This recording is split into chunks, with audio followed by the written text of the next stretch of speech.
Hello and welcome back to Heights Library's podcast, Unpacking 1619, where you can explore the interviews we've collected with scholars from around the country, in which we unpack topics relating to race in America. I'm your host, John Pichet, and I'm thrilled to share these interviews with you here. Marquis Bey, professor of Black Studies, Gender and Sexuality Studies, and English at Northwestern University, discusses their book, Black Trans Feminism. Professor Bey argues that how we define, label, and identify ourselves can be a way to embrace freedom and the liberated possible. Here's our discussion from June 21st, 2023. I am Marquis Bey. I'm a professor of Black Studies and Gender and Sexuality Studies, as well as core faculty in critical theory, as well as English at Northwestern University. And my work, generally speaking, concerns Black feminist theory, trans and non-binary studies, contemporary African-American literature, philosophy, critical theory, abolition. I'm kind of all over the place, but those things I can promise you all, they converge in really seamless ways. And I'm someone who absolutely loves writing, I think through my writing in a whole bunch of ways, which is why I write so much. But for me, writing is in a whole bunch of ways a discursive and liberatory practice. So that's how I approach the work that I do. Well, thank you for your work and the book we're going to be discussing today, which I thought was pretty amazing. It's called Black Trans Feminism. And if you could kind of just give us an outline of how you came to this, how you came to kind of batch these three terms together into one kind of cohesive thought.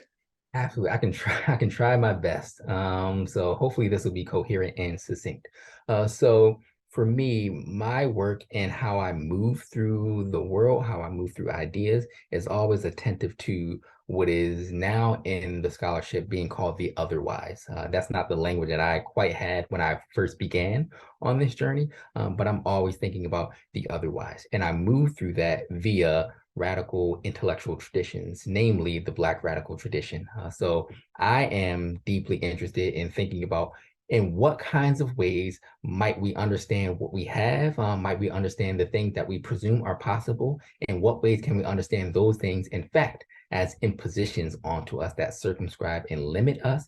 And then how can we, in fact, move away from or outside of or beyond those kinds of impositions? And so I do that via what I'm naming Black trans feminism, because it seems to me that those terms are not so much specific kinds of people, individuals, entities, but rather they are inflections of what might be called a kind of mutinous spirit, let's say. And I want to try to tap into the different ways that that mutinous spirit has manifested. And I do that most easily for me through the Black radical tradition, through trans studies, and through a kind of Black feminist tradition. And so I'm thinking about those terms because they allow me entry into this kind of mutinous spirit, this insurrectionary spirit. So that's why I'm choosing these terms to think through this liberatory otherwise practice. Well, and that's one of the things I found so wonderful about your book is that it really does just kind of grab onto this liberation notion and kind of looking for ways in which each term in itself provides a way out of. Absolutely. Not so like when sometimes people think about all of these terms, it's through kind of the dominant ways in which violence is kind of instilled on, let's just take Black as the first one. So all the ways in which like Black youth is criminalized and the Black body is medicalized in a different way, and all these, the skin color is pathologicalized, and you see it completely differently. And that's where I think if we could kind of just walk through all three terms and then bring it together as single, I think that it's just fantastic how you do it. I can try. So we're going to take each of these terms together. I'm going to try to be as precise and concise, but also surgical with this as possible. So if we're thinking about Blackness as the first term of this, oftentimes it's assumed, and we'll see a pattern throughout these as well, but oftentimes it's assumed that Blackness or Black refers to a specifically epidermally and melanated individual that then we reference and talk about. It's assumed that that is what Blackness is, or that the things that are done by those specific kinds of people, that's what Blackness is, or that's what the Black tradition is.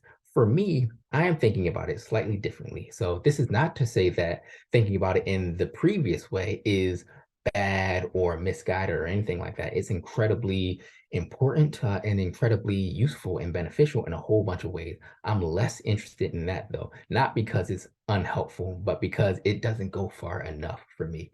So I am then thinking about Blackness via a whole range of scholars. And I want to name and cite my sources here rather than name drop. So I'm going to cite my sources, namely Denise Ferreira da Silva, Fred Moten, and Hortense Spillers. Those three people are the culprits for how I think about Blackness. And so to kind of give a summary of how they are thinking about Blackness, it is essentially, and I'm losing some nuance here, but it's essentially Blackness as a modality or a posture of subversion. So it's not this epidermally sufficient individual, but rather it's a posture of subversion, specifically with respect to how we think about categorical imposition. What I mean by categorical imposition is think about all the ways that things, people, systems, history external to you are telling you this is who you are, this is what you need to be. I am actually thinking about Blackness as the refusal of that. That precisely is what I want to understand Blackness as. Now we get to transness, and transness, again, often understood as a specific kind of subject with an anatomical or sexed or gendered configuration that that is quote unquote opposite to the one that they've been assigned. Whereas, sure, that's an aspect of thinking about transness, but I am actually understanding transness as, again, a modality or a way to refuse gender as such. So it's not simply a tinkering with or tweaking of gender such that gender is still a kind of predominating framework for how we understand ourselves as possible in the world, but rather transness as the vitiation, the destruction, and in fact, making irrelevant of gender. I am very much someone who's a gender abolitionist, but we can get into that different day. But transness as precisely the attempted abolition of gender as this regime, this apparatus that is imposed onto people. And then feminism, which I'm always understanding via Black feminism and trans feminism as this kind of a insurrectionary spirit with respect to racialized gender. All the ways that we are said to have to be certain kinds of racialized gendered subjects, and gender is always racialized in my estimation. I want to understand Black feminism as this project of what the Black feminist scholar Jennifer Nash calls an anti-captivity project. So Black feminism is this anti-captivity project, this attempt to get outside of, to move against captivity, all the way that we are ensnared and captured. How can we in fact think about Black feminism, not as this veneration of a specific kind of demographic, but rather as this anti-captivity project, among which is racialized gender. And so again, this is all related to a sense of abolition, a sense of radicality with respect to gender. So that's how I'm understanding Black trans feminism. And I hope that made sense. And I hope that wasn't me rambling on for too long. No, I think that, I mean, I understood it. So I think now, if you take each three of those components and put it together, you say in the book that Black trans feminism is in many ways a plea that tries to invite into its vicinity all those who wish to oppose, undermine, counter, oppose, destroy, abolish, or refuse the hegemonic constraints of power. Mhm. What do you mean? So there are innumerable ways that that power, that hegemony seeks to impose itself onto us. And of course, we have the obvious ways that power seeks to do that by via police brutality, via various mechanisms of enslavement and confinement, think incarceration, but there are also ways that hegemony and power seek to enact themselves onto us via the categories that we have at our disposal. So it's not simply that power is enacting itself upon us when it does a certain kind of obvious or spectacular harm to us, thinking police brutality or incarceration or these kind of easy go-tos, but it also manifests, and to me, it manifests a little bit more insidiously in the ways that it says you can only be this kind of subject. You can only be this kind of gender, this kind of race. You can only live here or be with these kinds of people. And if you don't do that, you are an improper and invalid kind of person slash subject in the world. And so I find that to be incredibly egregious, incredibly egregious. So Black trans feminism to me is the attempt to refuse all those tiny apparatuses of capture. So it's not simply the microaggression or the overt racist acts that need to be opposed, but also the ways that it's assumed that you can only be a subject in the world, you can only emerge onto the scene of the social and the relational with other people when you are named as this kind of subject, when you meet these criteria for engaging in social interaction. That to me is a deeply carceral act. So if my Black trans feminism is deeply abolitionist, it's precisely because all these small impositions that so often are not seen as impositions are themselves harmful to us. And I want to abolish those kind of things. That's why I approach this in the ways that I do. I want to try to abolish all these mechanisms of capture and harm and circumscription and imposition, all that kind of stuff. That's how I want to think through my understanding of Black trans feminism as an anti-carceral, as an abolitionist, as a refusal to these various kinds of impositions. Yeah, and I would like to talk more about kind of the captive, anti-captive, because I think this is really important to your thinking, and especially this idea of the Black trans feminist, in that there, someone may say, well, I like being a white man, or I like being a Black man, I like being a Black woman. Why, how is that capturing me? What do you mean by, that is part of my identity? But you're taking identity a little bit farther and challenging not only my sense of identity, but my sense of your identity, right? Absolutely, absolutely. I'll open this with an anecdote. So this was a couple years ago now, or more than a couple years ago, I was giving a talk that was very much kind of excerpted version of what the book became. And I had someone in the audience during the Q&A ask me, and this is someone who, as I understand it, identifies as a Black woman.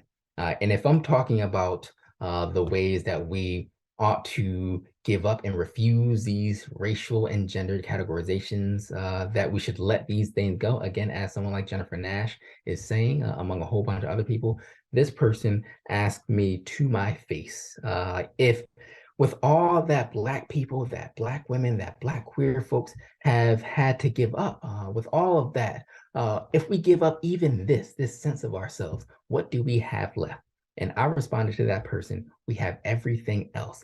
That's the thing that I'm searching for, the everything else, all the other things that we could have been were it not for this apparatus, this regime of gender, of race, of all these kind of categorical identities. Because to me, it's not that these things allow us to exist in the world, but rather they, in fact, I think at least, disallow us from existing in the world in so many other ways that weren't even options for us. And that to me is deeply lamentable. And that's what I'm always in a kind of perpetual search for, all those other ways that we might have been were it not for this regime that we are forced to live under in order to be legible in the world, which is also perhaps why I am so drawn to the illegible, because that to me indexes all the ways that we can move in different kinds of ways, or that we can understand ourselves in different kinds of ways. That to me also is a deeply imaginative act, which is why my abolition is quite deeply imaginative. I'm thinking about the kind of world that we might live in, were we not subject to the fetters of this world? How can we exist with ourselves, with one another? What other kinds of possible beings might there be if we were to completely expand and make much more capacious our understanding of what it means to exist as a valid kind of subject in the world? How might we, in fact, relate to what is called nature, or what are called animals, more or differently, if we were to have a radically different conception of what it means to occupy a valid kind of life? That's what Black trans feminism is perpetually searching for. All those other kinds of ways that we might move within and groove around, were it not for all these other ways that we are, in a whole bunch of ways, circumscribed and hemmed and cordoned from thinking about. So that's how I might respond to the people who say, I like being this kind of thing, but that's cool and all. I wonder if there were a panoply of other options for you. I wonder if you would have chosen this thing. And if you would have, cool. But I think you should have gotten the option to choose from all the other things too. It's that foreclosure, that what philosophers might call a priori foreclosure, that is the issue for me. I want us to be able to have explored or had as an option all those other things. Well, and I think you touched on it when you said in your answer that you say in the book quite often the possible of possibility, and possibility of the possible. And I think what we're talking about too is a philosophical project in the becoming yourself, but it's also butting up against all the regimes, as you said, and let's name some of them: psychotherapy, the police state, capitalism, socialism, all of these different ways in which we're hemmed in and made to feel, to buy into indexes and, taxonomies that are lists of the way we're supposed to behave and what we're supposed to want as a woman, or as a Black man, or as a Black woman, or a Black trans. And, I think I'd love for you to kind of just unpack a little bit more about what, as an abolitionist, what the possible and the possibilities are of this self coming to face itself in a way that is unfettered, free of the constraints of all the stuff we were talking about. Oh yeah. So one of the quotes I have in the introduction to the Black Trans Feminism book is a quote by Saidiya Hartman, which, interestingly enough, took me forever to find. Someone mentioned it at a conference, and I was like, "That's a great quote. Where was that?" And the person just said Saidiya Hartman said it, and it took me literal hours to find that quote of constant searching. But the quote that Saidiya Hartman shares, and she's talking about Black liberation. The quote is, "It might make everyone freer than they actually want to be." And that hit me so hard, because if we're thinking about the radicality of abolition, it will certainly make us freer than we actually want to be. It will make us freer than we even thought was possible, was desirable. And that's the kind of freedom that I am searching for, and also the kind of freedom that I am a bit terrified of as well, because with that, I too will undergo a radical transformation. So when I'm thinking about abolition and these possibilities and all of that, I think on the one hand, which feels like a cop-out answer, but on the one hand, I can't nail it down or pin it down, because that would in fact belie the aims, the imaginative aims of abolition. To try to pin it down before we get there would be a disservice to that world itself.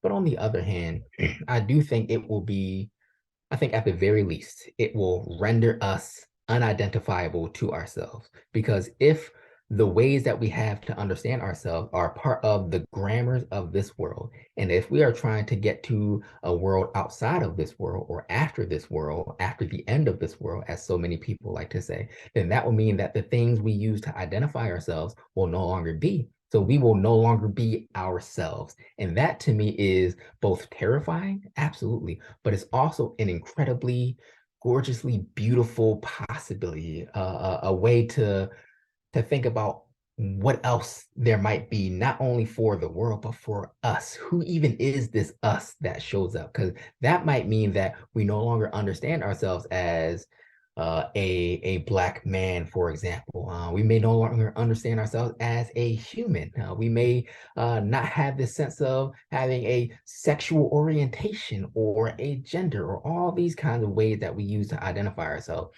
Maybe we'll have things that might look similar to this, but I think the important part is that we allow ourselves to move in relation to one another on terms that are mutually and lovingly and generously decided upon, because so often the things that we are made to do and be were done non-consensually, were done without even our understanding of what the implications are. We were told to be these things. So I think at the very least, the what the possibilities look like are something as simple as, I don't know, something as simple as, how do you want me to understand you right now? If you're talking to someone else, in what ways do you want to exist in this space with me? How do I understand myself in this space with you? I think that's a small gesture, but one that allows for something quite different, because that might mean that this person or this entity even might want to understand themselves in this way,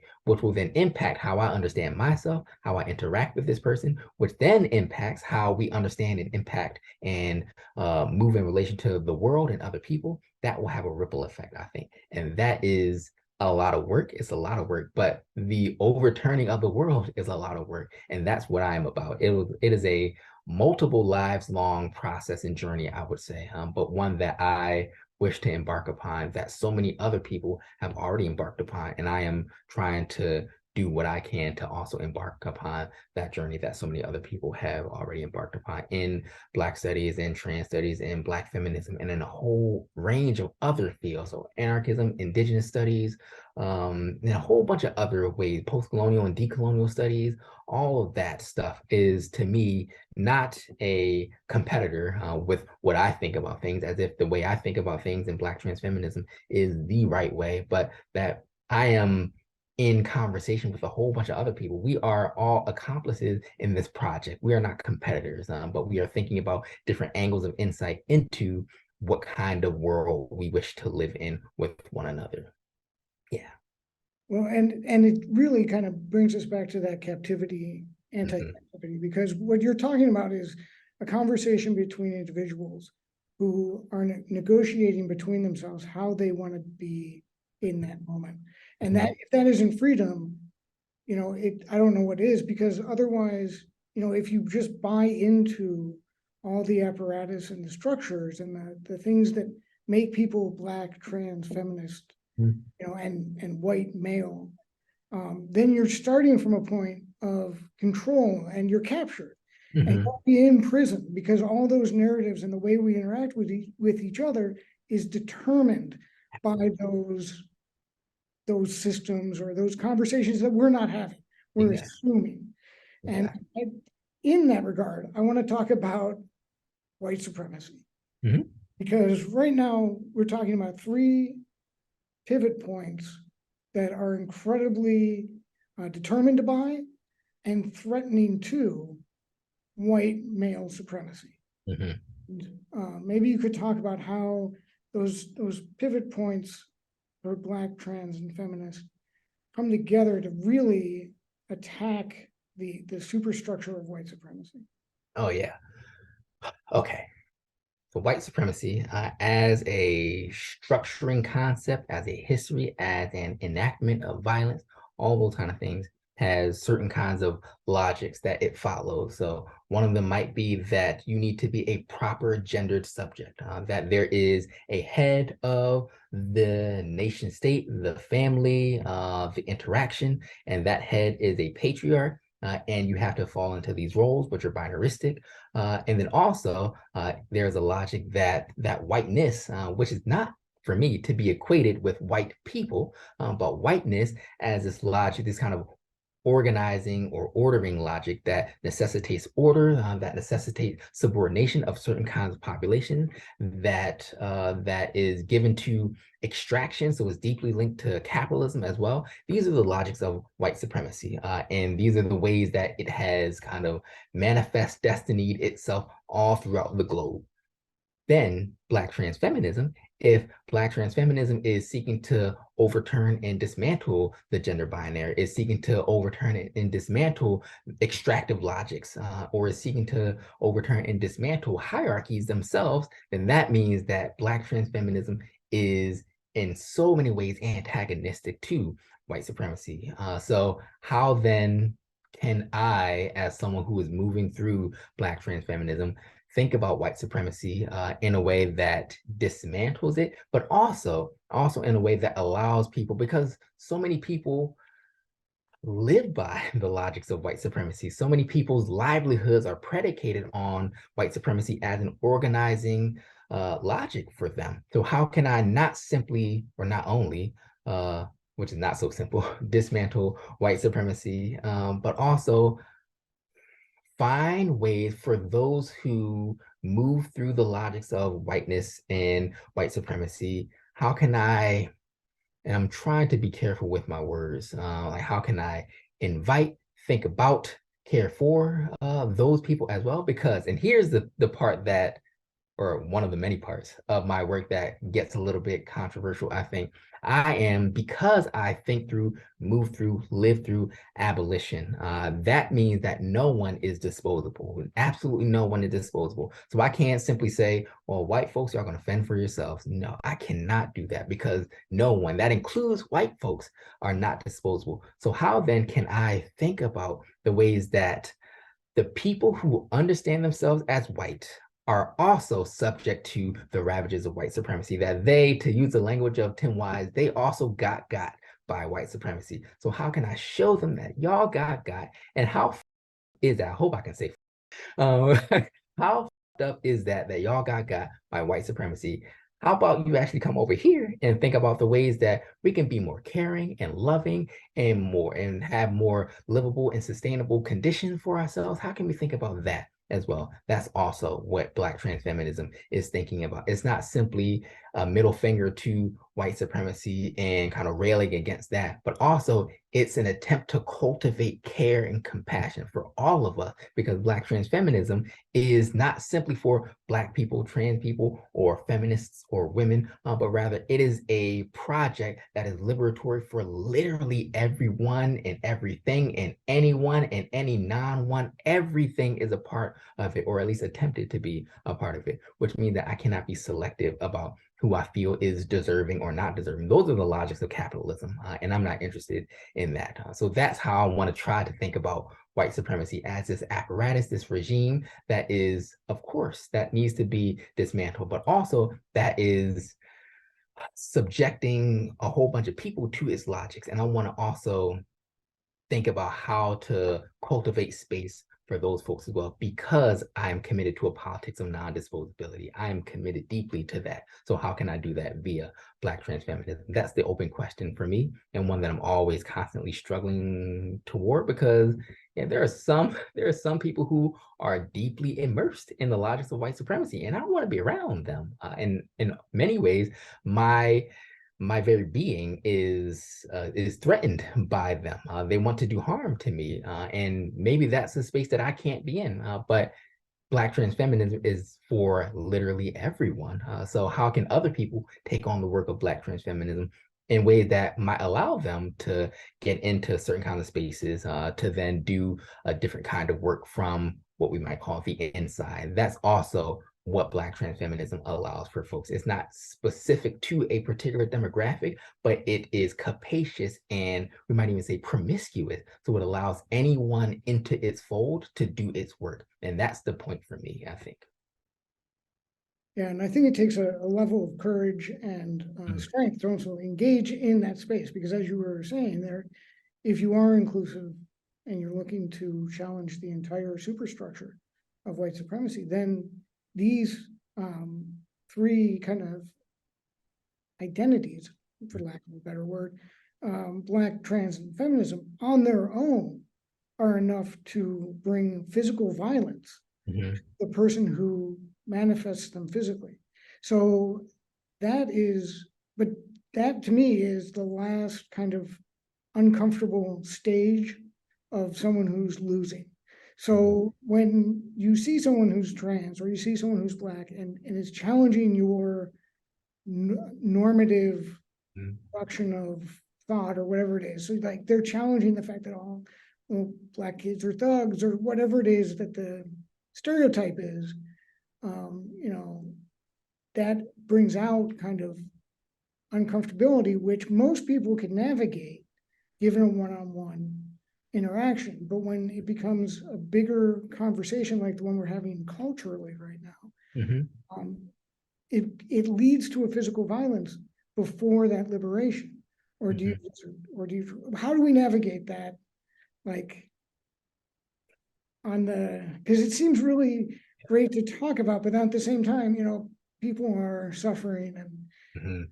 and having violence against them. Yeah, and that's a hard one for me too. I don't have a good answer to this. I have a whole bunch of theoretical philosophical concepts that, I mean, as a theorist, I'm good at those. But it's hard for me to think about, what happens when, there are people literally being killed and all of that. Like that's hard to think through with other people in ways that still are steadfast about no one being disposable, et cetera, generosity, et cetera. That's really, really difficult. And I think one concept I go to is the abolitionist concept of non-reformist reforms. So when thinking about prison abolition, for example, we want to get rid of literally every single prison. But on the way there, how can we make people on the inside? How can we make their lives a little bit easier? So they're not subject to the intensities that are propagated by the prison industrial complex. Now, how can we do those kind of things that don't simply say, okay, we're going to quote unquote fix this part and then the rest can stay? How can we continue to mitigate the harm that people are going through on our way to ultimate liberation and eradication of these systems, et cetera? That's a difficult thing to do. And I don't have the answer to that, but I will say that I know that this needs to be done in coalition. And what I mean by coalition is slightly different than what people say solidarity, for example. I mean coalition in the sense of not just people who all look like us or people who are all from the same neighborhood or something like that. We're talking to them and we're organizing in our communities. That's cool and all, but I'm thinking about coalition in a deeper, much more gritty and robust sense of like this will require that. No, I'm not gonna say that. I was about to say something that was real suspect. But this will require that we are in conversation, that we are in relation to people who might think slightly different things from us. We might have different approaches or tactics. How can we think about these not as opposing one another necessarily, but as ways to as entries into this project that we're all a part of, or that we are hoping to be a part of. Coalition is something that is very much about a kind of mm, mutual sustenance. We might call this mutual aid in different kinds of settings, but a way to be together in ways that sustain all of us, but also in ways that allow for us to get free in a different, more radical kind of way. That will require that we are in conversation and community in relation with people who are unlike us in a whole bunch of ways. That might mean that if we are part of this Black nationalist family, and then there are some trans people that show up, and then you have a whole bunch of hangups about gender normativity and those kinds of things. So that will require that we be in, I'm not even going to say community. That's not as robust a word as I need, but in coalition with one another, that we are mutually allowing us to get free. I'll give an example to kind of close this out. So I've been doing prison education for 6.5 years now. And just in my last prison education class from this past semester, I was talking to my students. This was an ostensibly men's prison. And we were talking about the case of Caster Semenya, who real briefly was this South African Olympic runner who had to undergo a litany of medical tests and all that challenged her womanhood because she was smoking everybody on the field. And so she was undergoing all this scrutiny, all this kind of examination.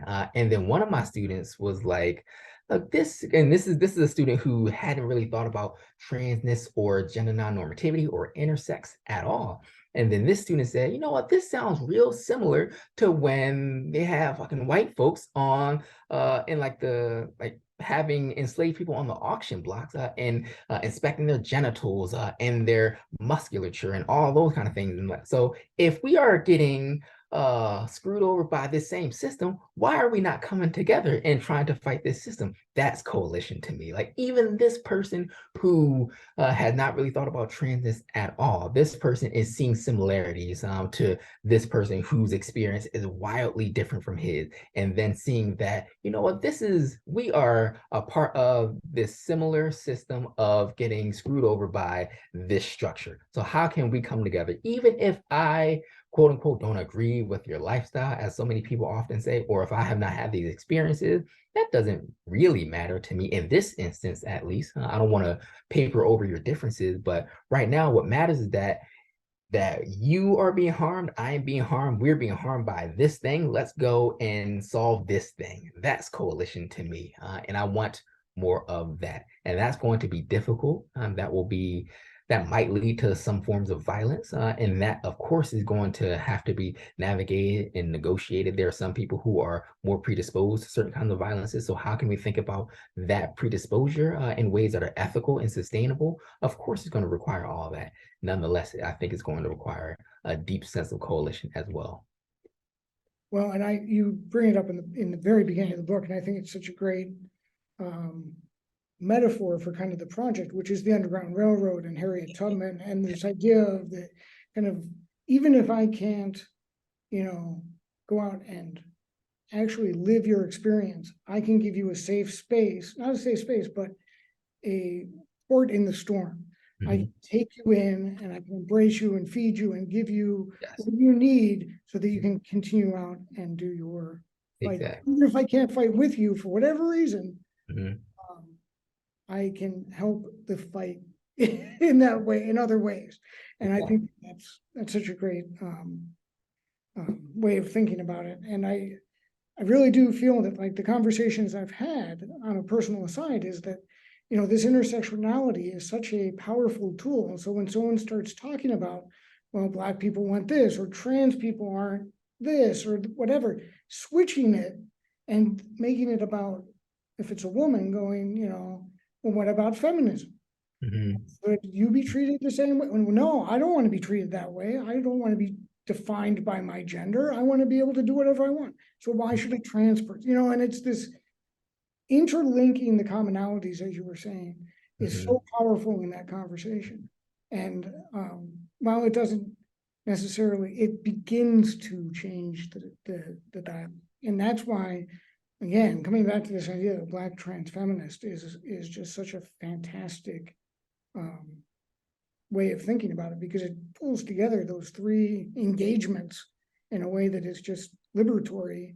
And I kind of want to just end with I didn't write down who said it, but when you were talking about Black feminism, it's a refusal to disappear and a refusal to comply. If that doesn't sum up just kind of the whole project, I think that's because we so often disappear in conversations, in our own lives sometimes, and we just minimize ourselves instead of going forward and saying, but this is who I am, what I need, and what I want. At the same time, complying with that captivity that we were talking about earlier. And like, I'm just going to be the white guy in the room instead of, hey, maybe I'll be the white guy in the room who isn't being the white guy in the room. That's the kind of thing, like, that in itself is not complying with the white, that the whole narrative that we're supposed to have. So I want to thank you for your work. And if you have anything else you want to kind of just add to kind of drive the point home, I think where can we find you and all this good stuff? Thank you so much for this. Has been a wonderful, wonderful, wonderful conversation. The author of that quote is Denise Ferreira da Silva from her article Hacking the Subject. A marvelous, marvelous article. I love Denise Ferreira da Silva's work so much.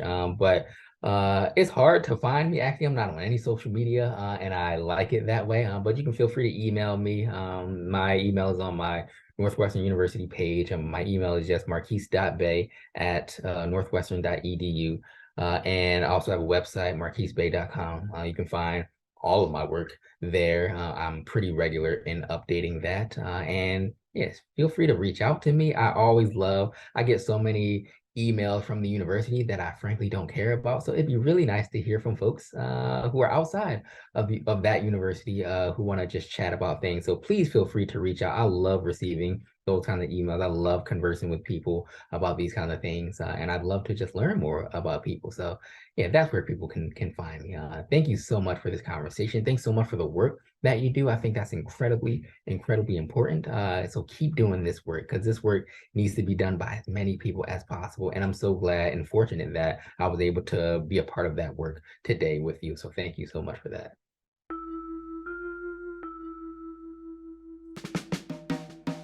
Thanks for listening to the Unpacking 1619. For more information on Heights Library's 1619 Project discussion group, or to check out more interviews with scholars, please visit heightslibrary.org. See you next episode, wherever you listen to podcasts.